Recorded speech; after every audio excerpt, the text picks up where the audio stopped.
Hi everyone, it's the Audiophile Journeyman. Wanted to do a video for the Apt Holman and preamplifier and Apt power amplifier that I've been using recently on some videos showing different speakers. These, you can see it's the same setup that I have in the videos. It's just sitting on a dresser in a room with the speakers attached. And you kind of get the sound quality that typically produces, which is, I'll call it mainstream, kind of middle of the road. It's very good at what it does. It's touted as one of the best amplifiers and preamplifiers made at the time. Like I said, I couldn't afford it when it was new. I had saw it in different audio stores and wanted to get it, but just couldn't afford it. And picked it up on the used market recently, maybe like 2 years ago now. And just really, to me, it was a grail, something I wanted to get, just something to have. And like I said, I want to say it retailed for maybe, for the two items together, from a retail store, free, with shipping, I think it was free shipping. It was around 800, I want to say, maybe it was 700. And just to give you an idea of what the cost is. So it's not a trivial throwaway amount of money, but certainly not, oh my God, how am I going to afford that? So they're accessible. And if you ever heard of them or want to check stuff out like that, my thought is, I just did this by looking around at at retail outlet stores on their websites. And so I found one that had it, and I just stumbled upon it. It wasn't anything I planned or whatever. I'd been looking for maybe 1 or 2 years for something that was definitely usable, working. I didn't want to have to get it fixed or anything, because you never know what you're really getting when you get something like that. It could be useless. Then you threw the money away. But this one was functional. It was working. It was guaranteed by the store. So if it didn't work, I could return it. And, so there you go. And I'm showing you the back of the preamplifier. In the other videos, I'm going to turn around eventually, but it's got the basic layout on the front that and can see in the videos. On the back, it's got standard RCAs, which were standard at the time, and they're just like metal. They're not like gold and all fancy conductive stuff.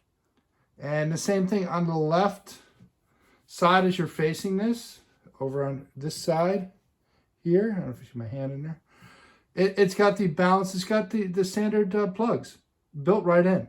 And that's how I'm powering the power amplifier, is from those outlets. So that runs through the preamp, off the power supply in the preamp.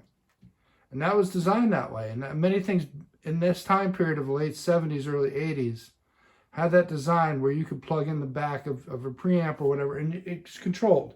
It says switched and on switched. And so it means I turn on the preamp, power amp turns on with it. Same thing when I turn it off. So in today's market, what you never really see this anymore, because it's, well, the power amp needs to be independent, needs to have its own power supply, and you want a clean power source from usually a wall or some kind of device that'll generate perfect power for you to get the best signal possible. Where at this time, where this was touted as like one of the great items to purchase for its sound quality and its overall presentation and all these things, they had this design set up. Plug it right in the back. It's more convenient. It's done. It's easy.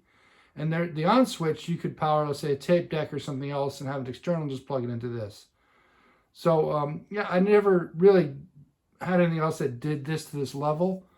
So I pretty much have everything plugged in independently. I don't have any kind of power producing item like a Strom tank or anything crazy like that.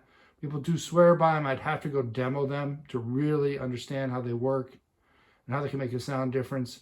They pretty much work off of batteries, but I'm not going to dwell on that. So that'd be another video if I ever get there. But this one, I just wanted to show you that this back of this device is basic RCA connections, basic, there's no gold plating, there's nothing extra fancy about it. It's all with the design circuitry inside that does the large advancements. How they built this amplifier, how they designed it, the components they used, is why it works as well as it does. So, that's, like I said, if you read about this, if you look it up, Apt Holman preamplifier, which is the device on top, will be touted as one of the best ever made. Oh my God, this thing's great.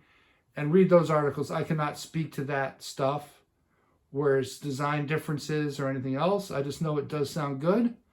And it is, from 1978 or something. And I turn it on and it works. It just keeps working. Maybe it needs new components inside that would maybe need to be cleaned up. I did not do that. I got it from the store. They delivered it, UPS or FedEx or something. I plugged it in, turned it on, and it was fully functional. And I just switched stuff in and out with RCA connections. Even a lot of things I might do streaming, it's just a simple RCA connection with a device that goes in a USB, and you're good to go. It's that hard to set up. So, I fully recommend that. Somebody who's in the market who wants to get some vintage items that they've heard about or they've seen, or it saves you money, to definitely go that route. Know who you're buying it from. I got this from Hawthorne Stereo. Again, they just happen to have it. And so I purchased it. That's where I got my turntable and other videos and things. So, I bought a few items from them. They're certainly reputable, but anybody else is reputable. If they have a store, they're trying to support a user base. If they try to rip you off and things, that you just go and, return the item and then Google reviews after that, and just Better Business Bureau if you have to or something. But I did not run into that problem. This thing's awesome. It didn't have a manual, but you can get those things online. And like I said, everything is functional and working. It's got the old style where it's got a phono stage. You can see it over here at the top. Hopefully this is a clear enough video. So I can hook up a turntable directly to it. It's built in. It handles a number of devices: tape deck, CD player, obviously turntable, just mentioned that. And then you can have outputs to different things. You have your main 1 and 2. So you have 2 different devices that outputting it to it, and so forth. So it's a fully functional, fully repped out piece of equipment. You can use it for use for many decades if you purchase one of these. So it's not like it's a toy and it just won't work well. It interfaces to anything you have. Obviously, I connected up these speakers because the back of the amp is a standard banana plug. You just plug it in and it's good to go. All right, so I'm just going to turn the device around now, just to show you the front of it, which you've seen, like I said, in many different videos, so it's nothing new. But that's it. So there it is. Like I said, if I hit this power switch, it turns on. Everything comes in together. So you have your base stuff, your phonos, your tuner, aux. Aux is CD or tape deck or something, and it's got tape deck and dubbing here, balance left and right. It's got some of these modes. This is why you want to get the user's manual. What are these things going to do for you? Of course, you can just try them out, buy the thing and flip them on and off, see what they do and sound difference they make, if any. Some of them are kind of like, I really didn't hear a sound difference there, but you assume it's working. Like I said, you pick them up online if you find stuff, not just this brand, of course, anything you can find online, research. Then just look at different audio stores. There's some other vendors online that specialize in vintage used equipment where they might update and fix it before they ship it to you. They tend to be more expensive, rightfully so, because they put a lot of effort into that.